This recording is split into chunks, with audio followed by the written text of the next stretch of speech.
Okay, small update. Plus 12, minus 12. Amiga PCB Explorer. So the minus 12 is in the middle, plus 12 is to the left. Minus 12 middle, plus 12 on the right on this guy because I'm reversed. I continuity beeped the capacitors and the glass mofos, diodes. They're good.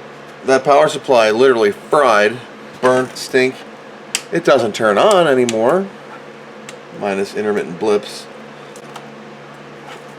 So there was $80 that I have to go replace. I gotta eat some fried chicken to recover from the whole situation. It smells like burnt rubber in my basement and I need to clear it out. Okay, it's been a few hours and I got another power supply. This is a solid gear. 600. Yeah. Now, I've heard complaints that these wires are thin, but it wasn't burning here. It was burning here. I'm gonna re-solder up those points. There we go. We're gonna fill this bastard back up. This is what we're doing is on the connector here. You can see that it just torched a little bit. That's not good. I'm gonna go ahead and tin up the other ones too because add some fresh life into that. Just in case there was any cold breaks or whatever. I mean, everything looks okay, but you know, give it a good fill.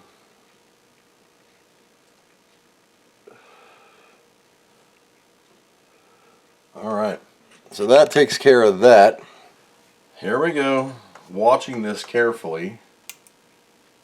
Fires right up. Power supply. Woo! Thank you, Jesus. There we go. 81 megs of fast, plus 2 megs of chip. 68040. Thank God. Turning this off, the Amiga survived. Woo! That is a relief. Okay, so with the Amiga okay, and just the power supply fried, that sucks because that was a Thermaltake power supply, and they're not cheap. This is a SolidWorks from Micro Center's bargain bin. Still $50 in 2023, and I'm just out. This goes in the garbage. When I do the same thing on this one, what happens is this. Well, you need power first. You can see the fan here clearly, and when I press the button, it turns on and we get power. Just a short in the power supply. I guess a couple hundred Amigas just kind of wore her out. So I'll have to replace that with another one besides this one. And they're getting hard to find, folks. I don't know, you figured supply chain shortages would be over? I can Amazon one, I guess. But I'm a tangible person. I would rather be at a store and be able to purchase something right there instead of having to order it and wait. It just puts more delay on what I'm doing. And I don't have an actual 4,000 power supply just sitting around to do nothing with. Or do I? I don't. I can't use another's power supply to test bench boards. You know, I need my own stuff. That's the Black Beast is going to be for eventually. So let me thank the Lord and devote a couple hours to praying to J Minor and thanks for all that everyone has done. But anyway, we'll get back to it. Hi, welcome back. It's been a couple hours. I took that power supply apart that I destroyed and found out that the line for the negative 12 had bonded to the positive 12 internally in that power supply. That's what caused the two to touch together and it just shorted out right there. So much for protection. Got a 200mm fan out of the deal. I put the super expensive sockets in it on the SIL turn pin anti-guard protector. They're like $30-something. That's okay though. Protection against the future grounding. I'm going to go ahead and plug this power supply in, and I'm going to dig through the ROM drawer of mine and see what we can get as far as some ROMs here. Hello from Sunday night, several days later. I do have the RAM sockets came in. I went through from special seller that I found, and I purchased just a few. These are expensive. Normally I blow about 70 bucks on 5. This was 78 for 20. So they are the correct pitch. That is, if you're looking, by the way. Yep. It is the AMP brand 72-pin SIM memory socket 613-0072-05-002/23. Metal lock. Thank you, Mr. Paul T, who sold those to me. I did put the chip RAM socket from slot 3, bank 3, whatever you want to call it, because it was not used with the warp. Signs of life. This ROM was bad, but look, I'm close. I'm very close. Very close. These are the ROMs in it when that power supply smoked. This ROM was so hot you could probably light a cigar off of it. So, sucks. Had to murder some Commodore ports, but what are you going to do, guys? I took the CIAs out, went through Sprint Layout Viewer, and yeah, it's 7:51 on Omnibot's clock now. It was like a little bit after 6 when I started that. That was 2 hours of my life I ain't getting back. So, we're close. CIAs checked out okay. We're going to do this again. That was the diagram screen. Low, high, the warp engine will blip. The CPU's getting warm, coming online. No floppy drive, no hard drive, so it's going to take a second to think about what it's doing. Alright, so that is freaking epic. Let's see if it'll boot a Amiga test kit. Alright, so let's put it on 3.5. Crank it up. What do we get? Audio.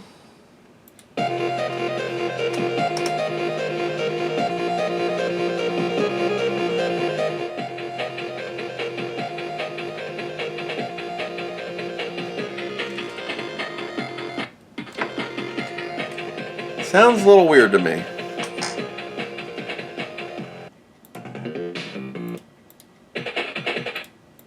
Right is fine, left is not.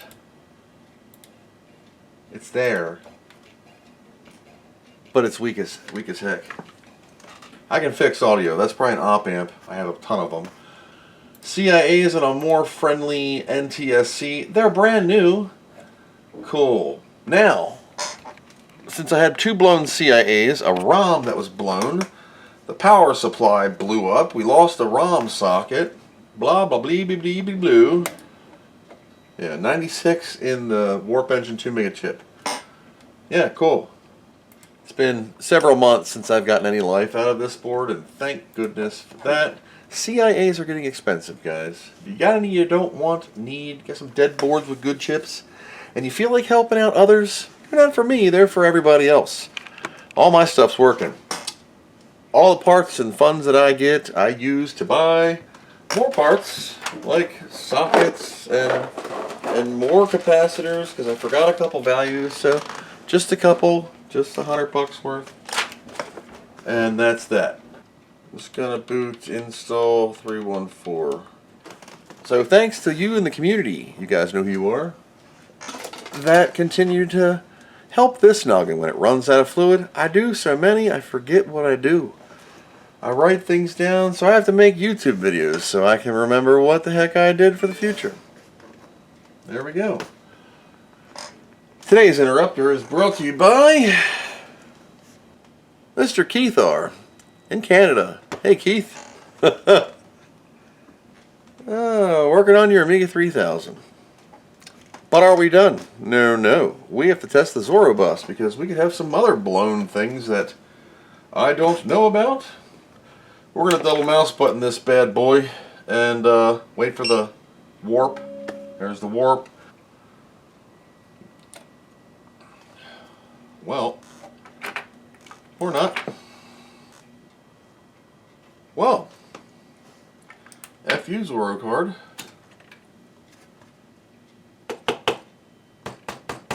Let's try that again.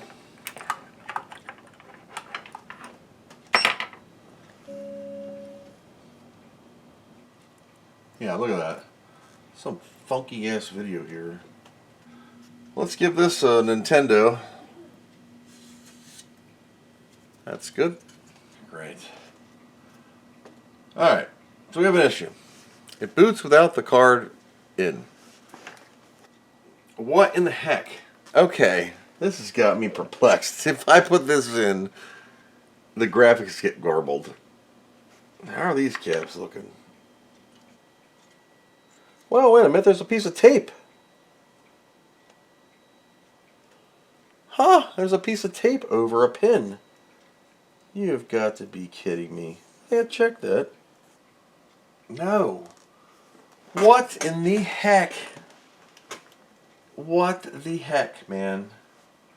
It freaks out the video when I have this in. It's been in and out plenty of times. There's a lot of scratching on this copper. This thing's got some serious pokage on these two P9252 DM7407 ends right here in the middle. On the back side, she's got scratches, scrapes, dings, and wings and things. It looks like an attempt was made to either remove or replace a resistor in the middle of these 7407N chips, which left a lot of the traces boogered up where these two chips go right in here. My camera doesn't do justice enough. This has been running fine, by the way. Okay? It's been running totally fine. I'm going to let the owner know that this board is really, really jacked up. You can see it looks jacked up. Now I'm going to slide this turkey down. There's my phone going off again. To this one. You're like, that doesn't, Chris, that is not bad at all. This is a hole punch. Well, that's a punch. There's a trace that goes down here. Let's see. This has a ring bust right there. Oh, wait a minute. Exposed bust. This one is a bust. This is the same line as that trace. That is a bust that runs down here. I mean, it just gets. Let me back it up just a tickle. It just gets wonderful. This machine's still running, by the way. On the top here, we have a ground plane, it looks like. So you can see in the board right here, that is a dig. And in between here, these are all stabbed like, I don't know. These are like, it's a grind, like somebody scraped it. That explains why this won't work. This whole entire time, this Amiga's been sitting here idling, running, just sitting here. So there we go. It works without that Zorro board, daughter riser board. It's got really borked up solder blobs all over it. I don't know what's wrong with it. But whenever I put it in, this machine refuses to boot. Hello, welcome back to another day on this board of fun. A couple seconds ago for you, I'm going to replace the op amp. The op amp is a small mofo LF347 that's right here. You can hot air them off or just snip the ends and debraid and replace it. That's what I'm going to do. And get this audio channel working. Now that's a prime area of electrolytic damage. I always say acid because it kind of turns into acid. Plus I got to put the clock on that's going to go like that. And I got to put SIM sockets on it. And so it's going to sit like that. I got to put a new SIM socket on it. And yeah. And I'll show you what I'm doing. It's hard to see because this chip is tiny as heck. There you go. So I'm literally going in with clippers and going snip, snip, and it'll fold out of the way. But I'm going to be in your way for just a second. Cut the legs off of her.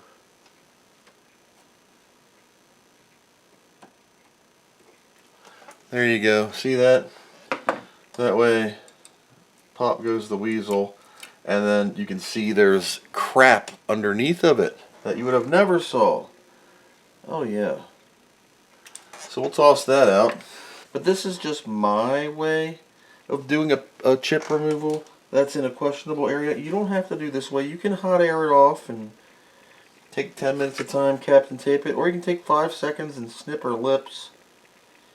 And I'm just picking the pegs off. Just kind of like how I remove caps that everybody bitches about. It's up to you. Do it your way.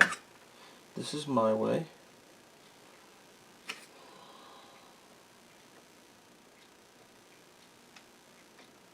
You know the line, this is my rifle. There are many like it, but this one is mine. That's from the movie Platoon. Now I haven't debraided the pins, I'm just literally running my iron and getting the little legs off of what's left. There. Make sure you get all your little crap off. Just knock it on the floor. So, that way you can take your flux now on a proper, just get right out of the camera there. Just give her a little juice.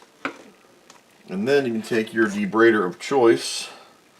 Mine is the Avon desoldering wick that I like to use, but you do you. There you go. So got dog hair in it and everything else. Now we need an op amp. I'm zoomed way in. So I'm going to switch tips on my soldering iron here. Like I said, I'm not Picasso, and it is straight. It's just the angle I'm holding it on. So I'm going to alcohol this up, and we're going to go again. Audio. Way better. Let's do the channel test. Turn them all off. 1. That's what we were missing before. Second channel. Third channel. And fourth, right here we go, all of them. Much better. Audio is fixed. Perfect. And it sounds great. It's loud. For this little speaker, that is really loud. So guys, LF347 fresh op amp. You saw it in hot air it off. I just snipped her lips, wiped her butt, and put a new one on. Micro solder tip. Super tiny. See, ladies? Tiny ones still matter. Switch to 50 Hertz. PAL is beautiful. This is the replacement monitor, by the way, and it's working great. So I don't want to keep it in 50 because they're only good for about 300 repairs, and then you'll blow the phase lock out of it. I need to take that other one apart on the 2000 or 4000 now, but it's running at 31 kilohertz, so it's good. Whatever does 15. I'm sorry. Whatever does 15 screwed it up. Okay, so it's 4:40 p.m. as you can see on the OmniBut clock. And, yeah, fix that last RAM socket.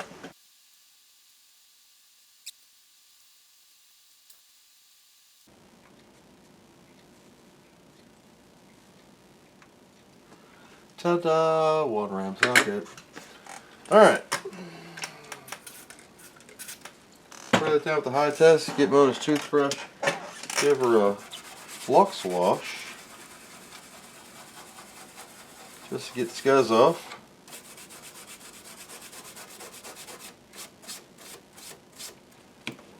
New metal grippy RAM socket. These are totally fine. They're not even broken or nothing. They still grip chips. This one is perfect. So strong it picks up the motherboard. They were never used because of the RAM on the warp engine. But you need 2 megs of chip, and that socket is totally fine. I'm going to get past this. I'm going to work my butt off. We're getting past this. Damn it. Come on. No, no, no, no, no. Shizzle. Okay. So, the audio's working. The games are working. It looks great. You'll hear a pitch whine because I'm charging the boom. It just does that. Listen. There. So, sound works. Everything's great. That was 1981. Oh my god, it seems like it was only 5 years ago when that came out. I'm old. Anyway, this has been a long ride. Thank you guys for coming along on this journey of Amiga 4000 of no battery damage repair. I have to put this in, and I'll do that in just a moment. Thank you guys again for your support in helping to keep these things on the road. Parts are not cheap, but I do it for you. And I do it to keep these things alive. Am I stupid? Look, I'm not in this to make $1 million. I'm in it to save the machine that I love. And I'm doing it with your help. So, thank you guys for your support. Until next time, thanks for watching. I hope you learned something.